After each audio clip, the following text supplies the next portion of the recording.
At 1:47 in the morning, while most of the city is asleep, someone is sitting at a kitchen table muttering the word keys out loud. They're swearing at a spreadsheet. They're simultaneously planning 3 contingencies for a trip that statistically will go fine. And tomorrow at a meeting, they'll doodle tight interlocking cubes on a notepad while somehow remembering every number that was said. If any of that sounds familiar, you've been told your whole life that these are bugs, character flaws, things to fix. They're not bugs, they're symptoms.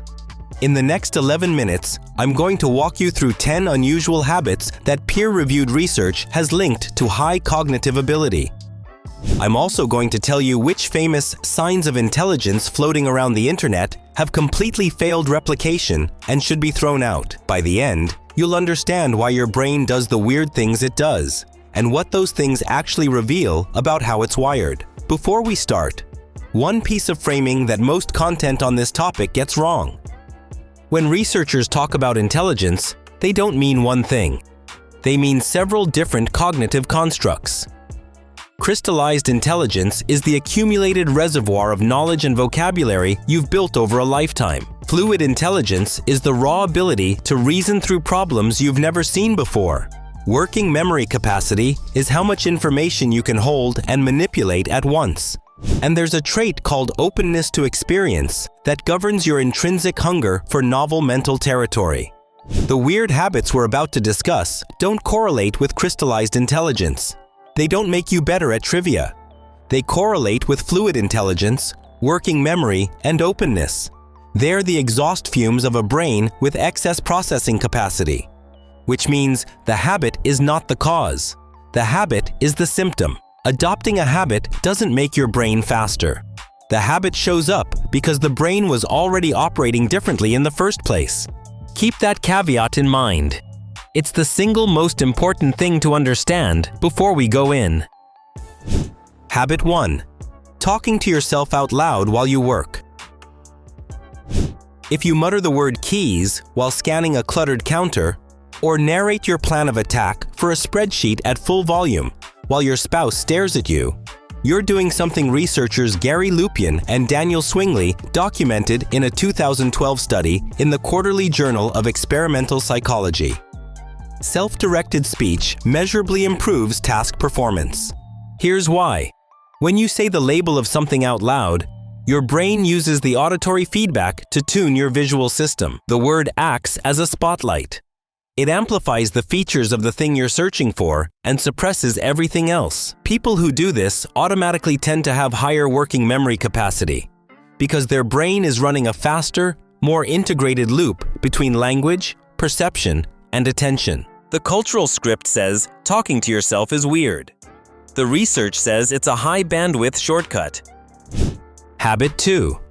Being a night owl. If you come alive at midnight and your sharpest thinking happens when the rest of the world is asleep, Satoshi Kanazawa and Kaja Perina published a study in 2009 in Personality and Individual Differences that's worth knowing about. Their framework is called the Savannah IQ Interaction Hypothesis. The idea is simple. Humans evolved as daytime creatures. Our biology is diurnal. Nocturnal life is evolutionarily novel, overriding a biological rhythm that deep requires significant top-down executive control. The prefrontal cortex has to suppress ancient fatigue signals in favor of sustained cognitive engagement. Higher cognitive ability correlates with the capacity to adopt evolutionarily unprecedented behaviors. Being a night owl is one of them. This finding is labeled reported, not confirmed, because the replication picture is thinner than some pop science headlines suggest. But the correlation has shown up in multiple data sets, including GMAT scores among high-achieving students. The point isn't that staying up late makes you smart. It's that being wired to override diurnal biology in the first place is the sign. Habit 3.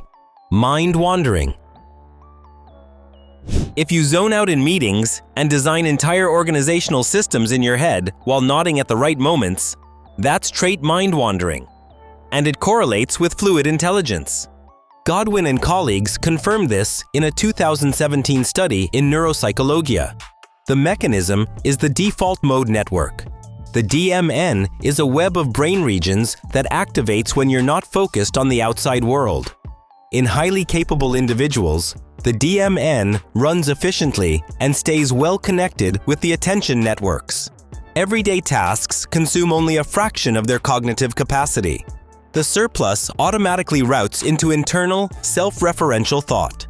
The surprising part is that this doesn't tank external task performance. A high-capacity brain can run a complex daydream in parallel with a boring meeting and still tune back in instantly when someone says their name. You weren't ignoring the meeting. You were multitasking at a level most brains physically can't reach. Habit 4. Swearing a lot. This one destroys a long-standing cultural myth. The myth is called the poverty of vocabulary hypothesis. It says people swear because they lack better words. Timothy J. and Kristen J. tested this empirically in a 2015 paper in Language Sciences and found the opposite. Fluency is fluency. People who can generate a wide, varied vocabulary of taboo words also tend to have a wide, varied vocabulary overall. The brain treats taboo language as a distinct semantic category with heavy emotional weight. Rapid access to that category requires strong lexical retrieval and an efficient phonological loop in working memory. The same machinery that lets you deliver a 3-part, multisyllabic tirade after stepping on a Lego also lets you articulate a complex thought in a meeting. Swearing is not a collapse of vocabulary. It is the precise deployment of an emotional arsenal. Habit 5. Chronic worry and overstimulation. If you've ever lain awake planning 5 contingencies for a minor travel disruption, you're running an expensive cognitive process that's specifically linked to intelligence.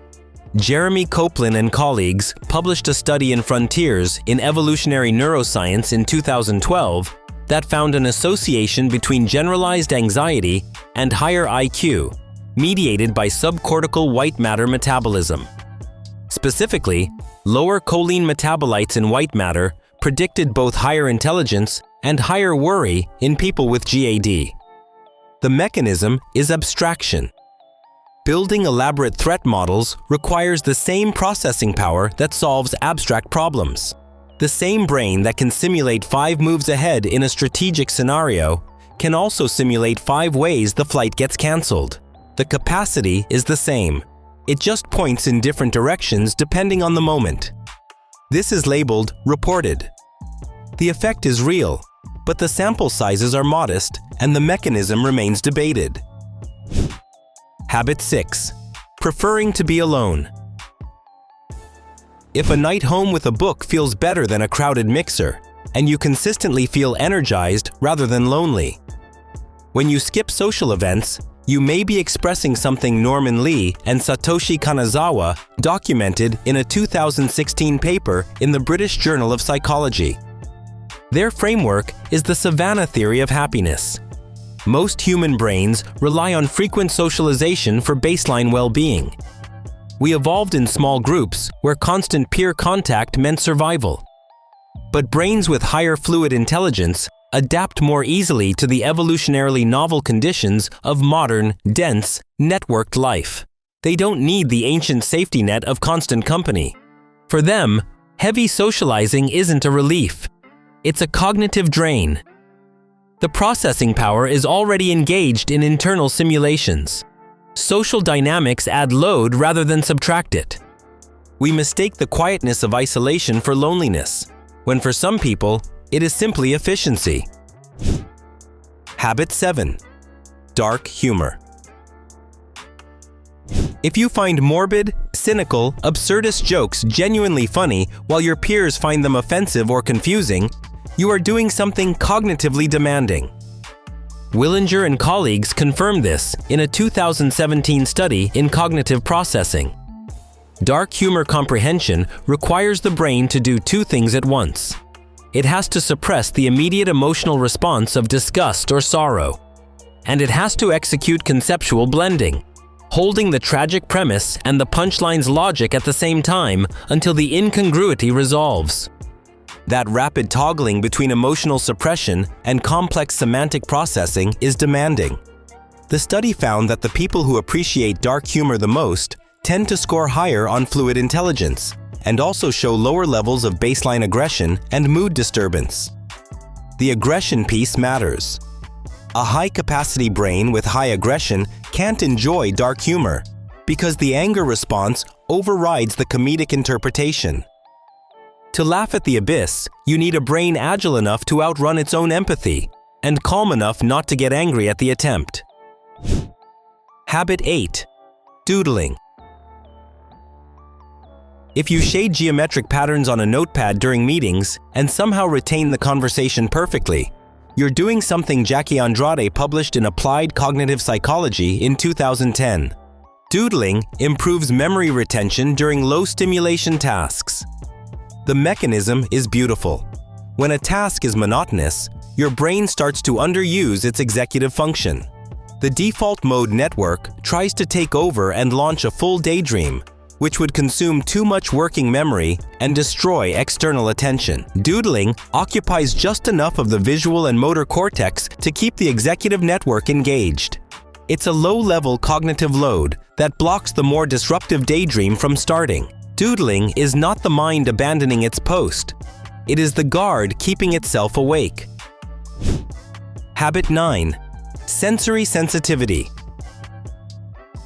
If you cannot focus because of the faint hum of a fluorescent light, or if certain fabric textures make you want to crawl out of your skin, you might be expressing what researchers call hyperbrain, hyperbody.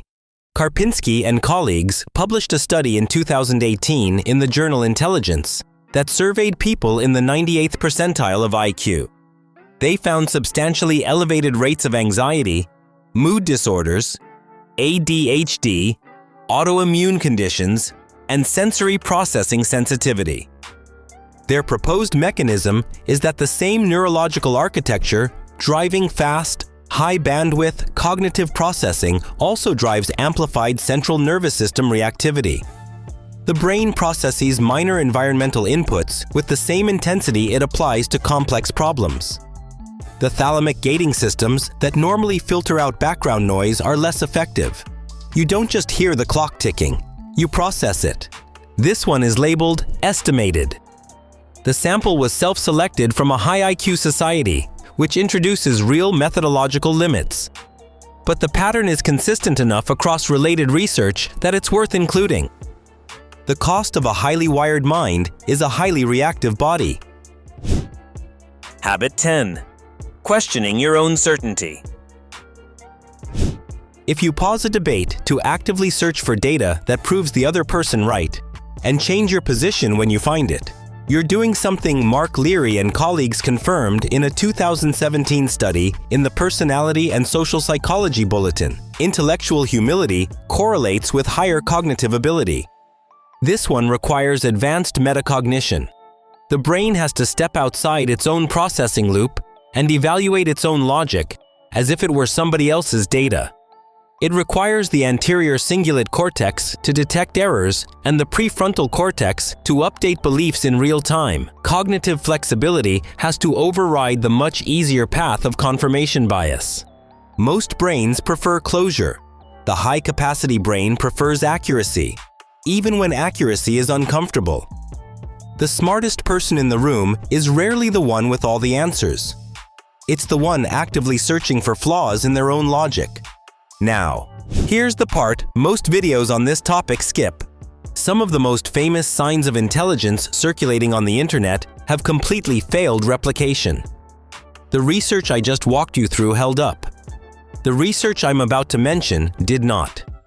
And you should stop hearing it cited as fact. First, the messy desk claim. In 2013, Kathleen Vose and colleagues published a study in Psychological Science suggesting that a cluttered workspace induces creative thinking. It got everywhere. Articles, TED Talks, self-help books. Then in 2019, Manzi and colleagues ran a high-powered replication attempt in Frontiers in Psychology and found no statistical relationship between workspace disorder and creativity. The original effect did not hold. Second, the fiction reader claim. In 2013, Kidd and Castano published a paper in Science arguing that reading literary fiction uniquely improves theory of mind.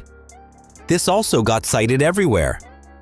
Multiple replications by Samur and colleagues, Panero and colleagues, and others have found the effect either negligible or absent.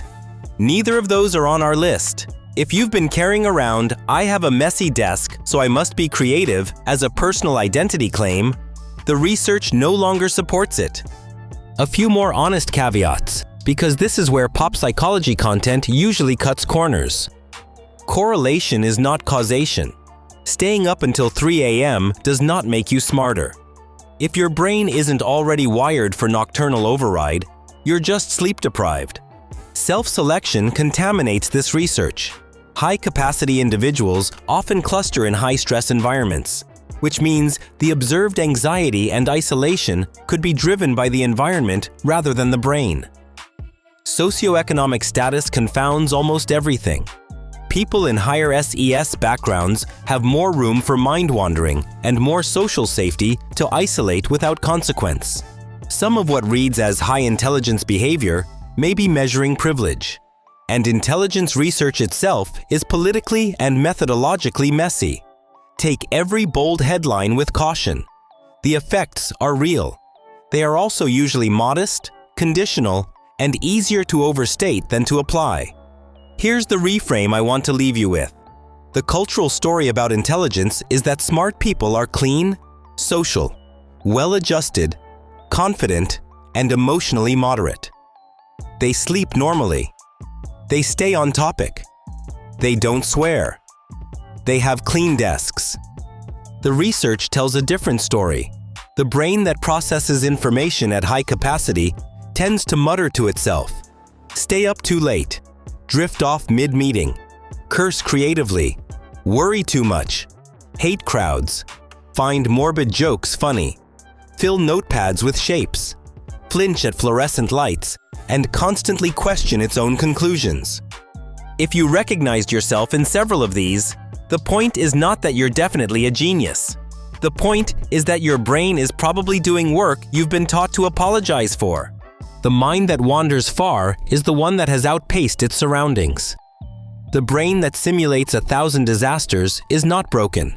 It is running at full capacity. Swearing is not the collapse of a vocabulary. It is the precise deployment of an emotional arsenal. The habits aren't the problem. The shame about them is. So here's the question worth sitting with. Which of your flaws is actually your signal?